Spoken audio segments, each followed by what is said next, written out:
congoyassika.com, congoyassika.net, c'est votre site. N'allez pas ailleurs. Vous allez trouver toutes les infos sur l'Europe, l'Afrique, etc. Donc je vous conseille d'aller sur congoyassika.com, soit congoyassika.net. www.congoyassika.com, car bonne fête encore. Tu as qui a une invitation à tout fourrer musique.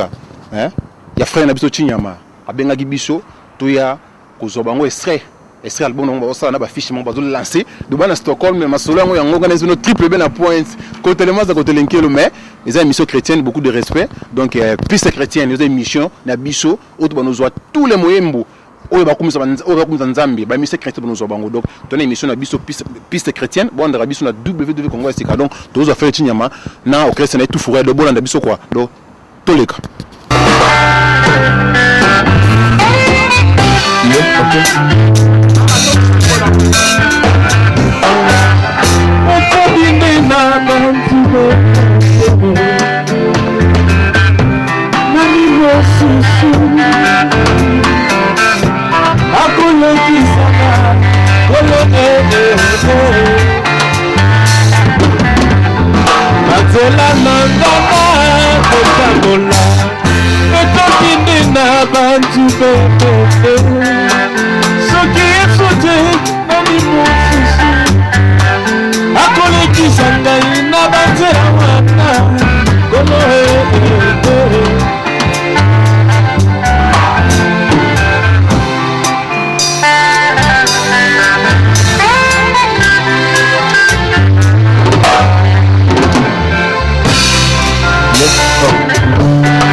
Kaka nenge tolubaka kaka nebondaka biso na www.congosika.com tolubaki mingi masolo ya mboka mingi ba message vrai oyo mission na bino piste chrétienne toyeko yamba okresa munene na Stockholm awa bazui biso na pied levé toyeko sa na pied levé donc mingi Congo ya sika tolubaki tobunda pona Stockholm donc masolo ekei mokili mobimba toyambaki okresa tout fouraise à Stockholm donc c'est situé na capitale Scandinavie pour les équipes bino to boye comme ça on va fête été tout comme nzambe to zamba leader et orchestre a présenté biso susu bande ko na biso wa sala musala kitoko donc très joli to zo leader na bango a présenté biso moko na moko pour na équipe bino ke va préparer affiche et va préparer sortie na bango ban album ba sala boko zoa ba sango na bango na Congo ya sika pour tous pour na bango pour biso na bango na bino to tambola pour na bango to zo leader na bango tinya mavi na mabele na esi bana mabele de bokomi donc président toyei kozwa bino na répétition lelo et bana Stockholm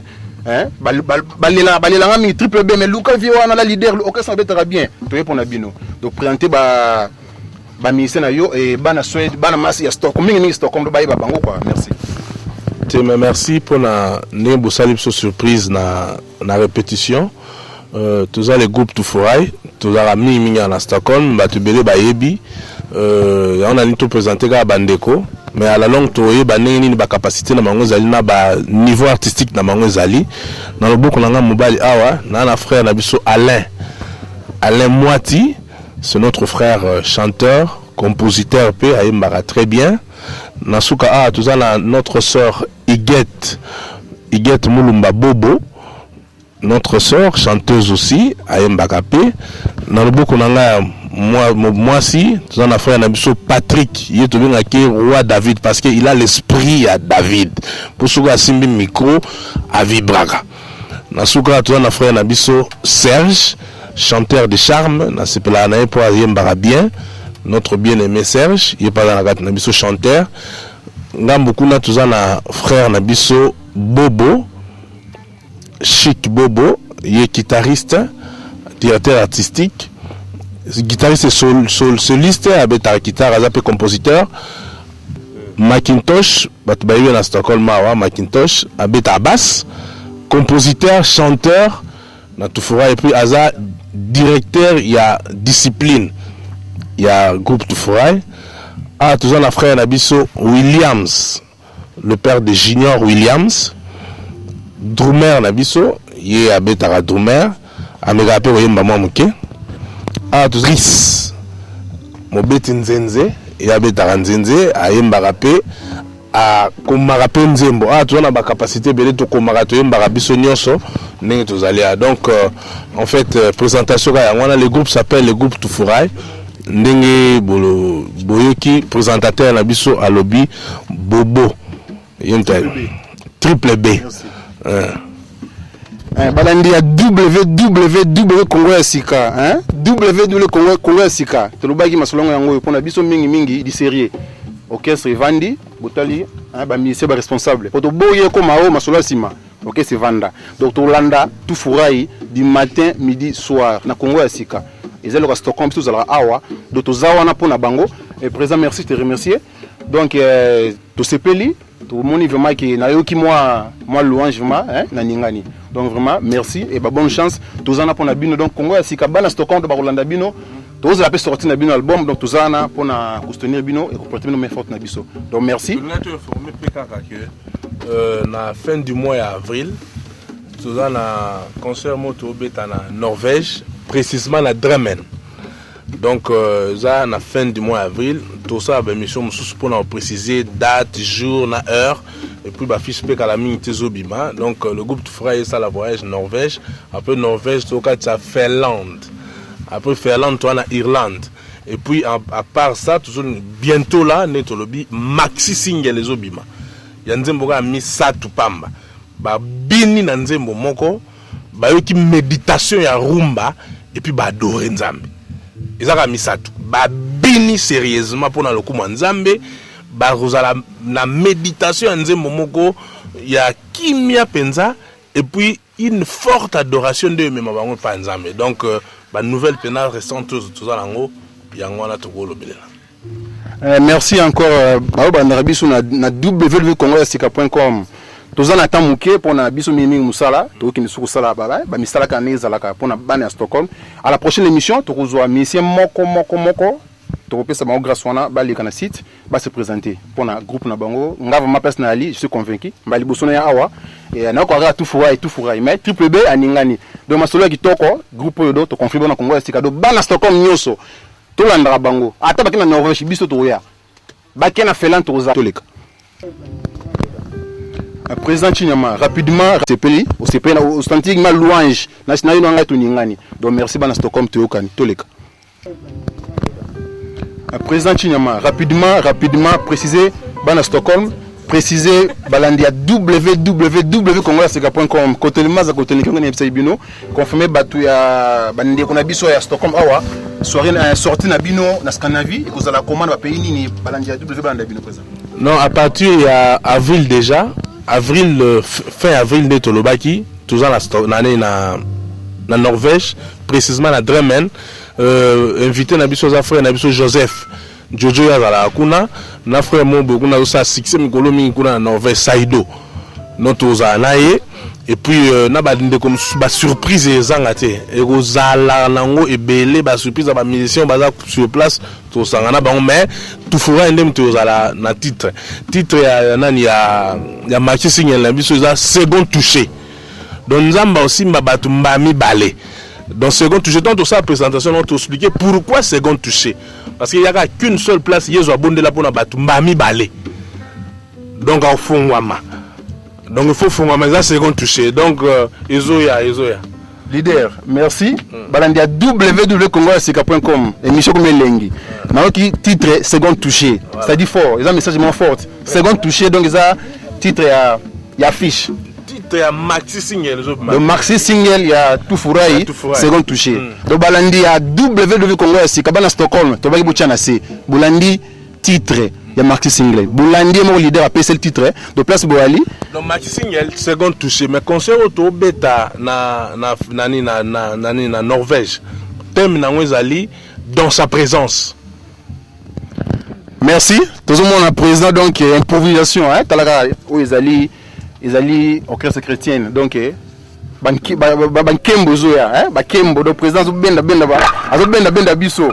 Merci na sira bana Stockholm bozolanda leader buanya nyama fils va na Paris okomi chinyama yeyo lelaki o triple chinyama yeyo ya mabele tozana répétition c'est normal sobo ki makelele merci za pour na bino bana Suède donc président merci encore tokozwa tana biso ma Congo esika tolanda ba mise na yo moko ba se présenter pour bazala awa et bana Suède ba bango mama boko pour biso toza awa batali banda ba tisu maboko to linga pe le bana Suède ba tout furayi maboko donc concert à tout furayi toza wana tourner à tout furayi toute une délégation donc merci et te remercier yo na na okipe ki ngo saso mo le moko boye moi le moko boye moi le moko boye ozana na maxi single parce que bande ba betaka mo le moko boye roi David a pompé là parce que après ça on le cas roi David nani roi David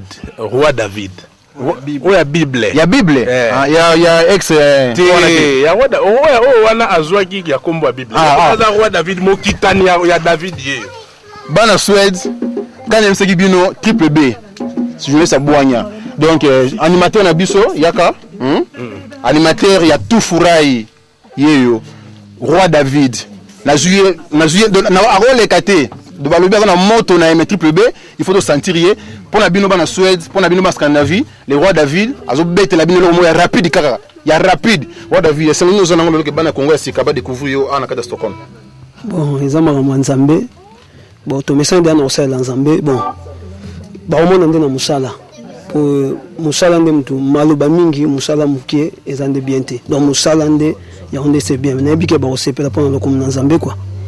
Merci kana ndenge zalaka ba balanga biso balinga biso balandi nyeso ya www.congoasika.com vena Maurice Premier au monde roi David azoya na Norvège donc balandi nyeso balanda biso bafana nyeso balinga biso tout fera yango na Norvège bango na Norvège bolelaki bango na Norvège na Dremen donc tout sentir pasteur Baudouin producteur Baudouin masolo yango tina ma leader pasteur Baudouin tina ma leader hein pasteur Baudouin tout fera yango yo to yoka basango et merci roi David biso to tikibino présent to kaka ndenge zalaka Eric photo c'est pas ça mon qui c'est pas na sud quoi to landa moi c'est bien rapide kaka to kaka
No!